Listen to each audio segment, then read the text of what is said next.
우리 하나님 말씀 레위기 16장 1절에서 10절까지 말씀입니다. 레위기 16장 1절에서 10절까지 말씀입니다. 레위기 16장 1절에서 10절까지 말씀을 제가 읽도록 하겠습니다. 아론의 두 아들이 여호와 앞에 나아가다가 죽은 후에 여호와께서 모세에게 말씀하시니라. 여호와께서 모세에게 이르시되 내 형 아론에게 이르라. 성서 위 휘장 안 법궤 위 속죄소 앞에 아무 때나 들어오지 말라. 그리하여 죽지 않도록 하라. 이는 내가 구름 가운데에서 속죄소 위에 나타남이니라. 아론이 성소에 들어오려면 숫송아지를 속죄 제물로 삼고 순양을 번제물로 삼고 거룩한 세마포 속옷을 입으며 세마포 속바지를 몸에 입고 세마포 띠를 띠며 세마포 관을 쓸지니 이것들은 거룩한 옷이라. 물로 그의 몸을 씻고 입을 것이며 이스라엘 자손의 회중에게서 속죄 제물로 삼기 위하여 숫 염소 2마리와 번제물로 삼기 위하여 순양 1마리를 가져갈지니라. 아론은 자기를 위한 속죄제의 숫송아지를 들이되 자기와 집안을 위하여 속죄하고 또 그 두 염소를 가지고 회막문 여호와 앞에 두고 두 염소를 위하여 제비 뽑되 한 제비는 여호와를 위하고 한 제비는 아사셀을 위하여 할지며 아론은 여호와를 위하여 제비 뽑은 염소를 속죄제로 드리고 아사셀을 위하여 제비 뽑은 염소는 산채로 여호와 앞에 두었다가 그것으로 속죄하고 아사셀을 위하여 광야로 보낼지니라. 아멘. 여러분, 우리는 연말이 되고 새해가 될 때 송구영신 예배를 드립니다. 옛날 것은 보내고 또 새로운 해를 이렇게 맞이하게 되죠. 그래서 새로운 해를 맞이할 때에는 한 해를 돌아보는 시간을 많이 갖습니다. 1년 동안 하나님이 주신 은혜가 무엇이었는지 또 우리 삶이 어떠했는지를 평가합니다. 그리고 새해를 또 계획을 하게 되는 것이죠. 우리 삶에 대해서 여러 가지 고민을 하게 되는데요. 단순히 시간에 대한 고민에 머무르는 것이 아니라 공간에 대해서도 정리를 하기 시작하고 고민을 하기 시작을 합니다. 어떤 분들은 새해를 맞이해서 대청소를 하시는 분들도 있죠. 그러니까 우리가 살면서 평소에 이렇게 청소를 안 하는 것은 아니지만 매번 매일매일 침대 밑에 소파 밑에 있는 곳까지 청소를 말끔히 할 수는 없기 때문에 그렇습니다. 그래서 새해를 맞이하면은 또는 이제 봄을 맞이하면은 집안을 이렇게 드러내고 이제 대청소를 하게 되는 것이죠. 대청소를 하게 되면 우리는 무엇을 발견하게 됩니까? 우리가 모르는 사이에 집안 곳곳에 겹겹이 쌓여있던 먼지들을 보게 되고 숨어있던 물건들을 찾게 됩니다. 저희 집엔 아이 셋이 있다 보니까 아이들의 장난감이 이 조그만한 것들이 여기저기서 막 이렇게 나오는 것을 보게 되는 것이죠. 여기에 이것이 있구나. 여기서 이런 먼지가 있구나. 우리가 이게 청소를 할 때마다 놀라고 또 놀라게 됩니다. 하지만 우리가 전혀 모르는 것은 아니죠. 우리는 어느 정도 알고 있습니다. 시간이 매번 없어서 이게 굳이 다 드러낸 것은 아니지만 침대 저 밑에 어느 정도가 먼지가 쌓여 있으리라는 예측은 하고 있다라는 것이죠. 그래서 날을 잡습니다. 그래서 대청소를 하게 되는 것이죠. 여러분, 오늘 우리가 함께 읽은 이 대속죄일의 속죄제는요, 마치 겹겹이 쌓여 있었던 이 묵은 때를 다시금 드러내는 대청소를 하는 것과 같습니다. 여러분, 먼저 유대인들에게는 새해가 음력 7월 1일이었습니다. 이 날을 나팔절이라고 부르는데요. 그리고 이 대속죄일은 새해가 밝은 후 10일이 지난 7월 10일 정도에 이 대속죄일이 이루어지게 되었습니다. 평소에도 속죄제를 드리는 이스라엘 백성들이었지만 이 새해를 맞이할 때에는 그들이 부지 중에 지은 죄, 그리고 아직 주님께서 이렇게 보류해 주셨지만 해결되지 않는 이 은밀한 죄들을 돌이키고 회개하기 위해서 다시금 이 새해 출발인 대속죄일에 속죄제를 드리게 되는 것이죠.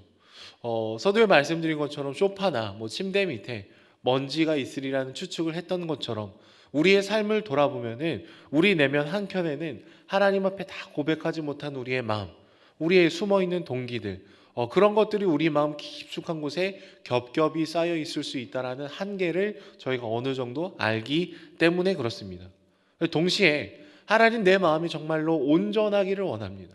내가 모르는 그 순간마저도 주님을 사랑하기를 원합니다. 내가 혹여나 하나님 앞에 고백하지 못하고 온전하게 회개하지 못한 것들이 있다면 우리가 그것을 가만히 두고 싶지 않습니다라는 이런 순전한 마음이 오늘 말씀의 본문에 흘러가는 정서인 것이죠. 그래서 더 온전하게 하나님 앞에 나아가기 위해서요, 새해가 될 때마다 이 대속제일을 보내면서 온 백성의 죄를 위한 이 속죄제를 드리게 되었던 것이죠. 뿐만 아니라 오늘 말씀의 본문에는요, 아론의 두 아들들이 여호와 앞에 나아가다 죽게 된 사건을 언급을 하고 있습니다. 레위기 10장에 나와 있는 이 나답과 아비후는요, 하나님께서 명령하시지 않은 다른 불을 가지고 분향을 하다가 심판을 당하게 되고 죽임을 당하게 됩니다. 근데 이 사건을 다시금 16장에서 언급을 하는 이유는요, 이 대속죄일이 우리의 죄의 문제를 다루는 것뿐만 아니라 우리가 하나님 앞에 나아가기 어려운 이 부정결의 문제조차도 해결하는 의미가 있기 때문에 그런 것이죠. 죄로 인해서 정결한 상태를 잃어버리게 된 이 더러워진 공간을 다시금 정결케 하는 일들이 오늘 본문에 담겨있는 두 번째 의미인 것입니다. 특별히 오늘 말씀 아니지만 내일 말씀인데요, 19절 말씀을 보시면은 대속죄일의 속죄를 통해서 제단을 성결하게 한다라고 얘기를 하고 있습니다. 그러니까 우리 죄의 문제도 주님 앞에 고백하고 또 그 공간 자체도 정말로 하나님께서 더 깊이 거하실 수 있는, 예배를 드릴 수 있는 상태로 이 정결 예식을 치르고 있다라는 것이죠.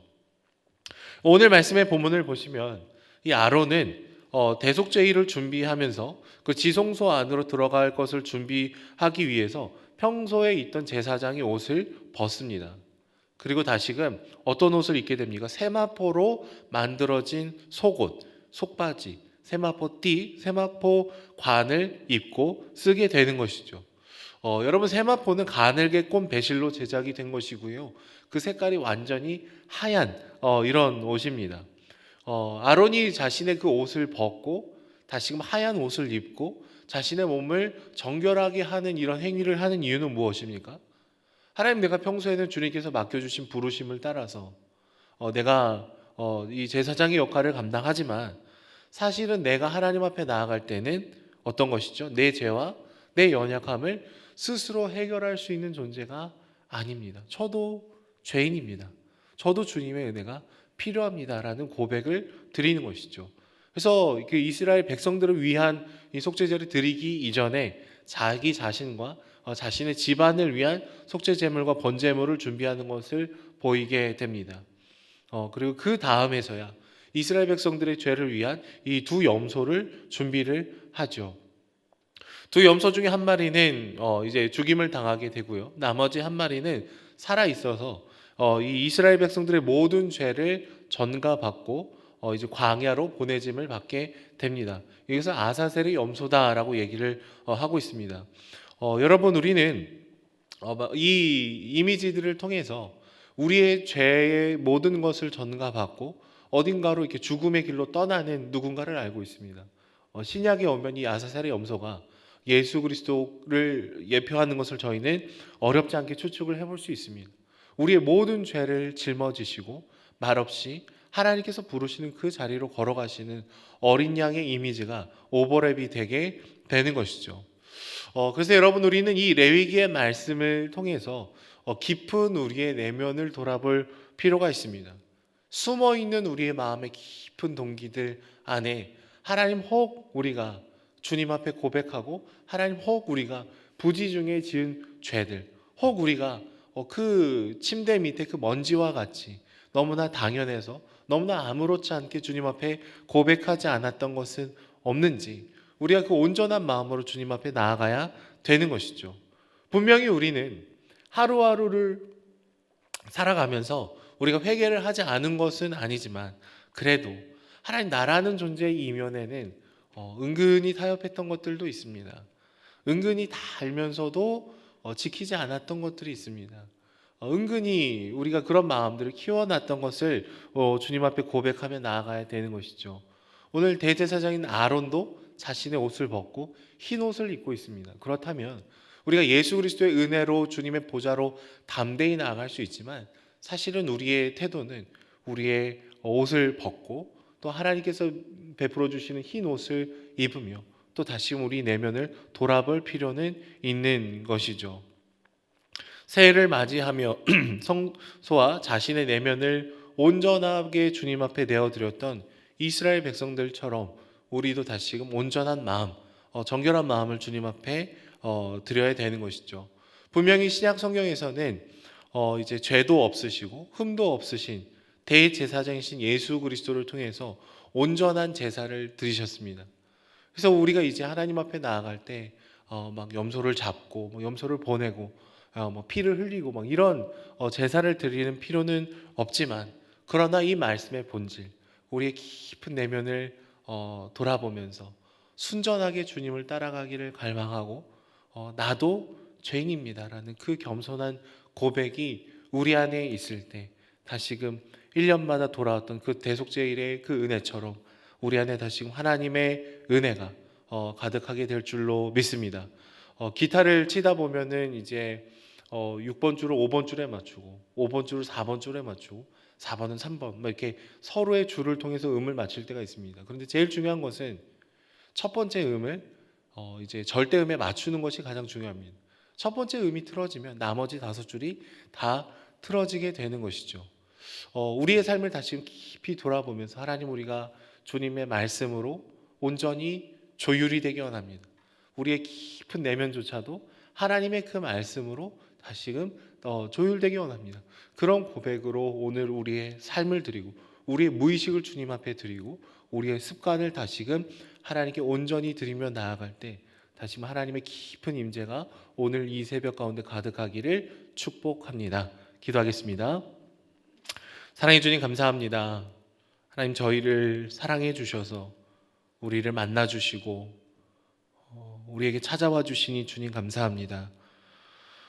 우리의 깊은 내면에 숨어 있는 잘못된 동기들, 또 너도 나도 죄를 짓기에 합리화하고 포기했던 마음들이 있었더라면 우리가 그것들을 주님 앞에 온전히 고백하고 하나님을 순전히 따르기를 원하오니 하나님, 우리의 마음의 중심을 받아 주시옵소서.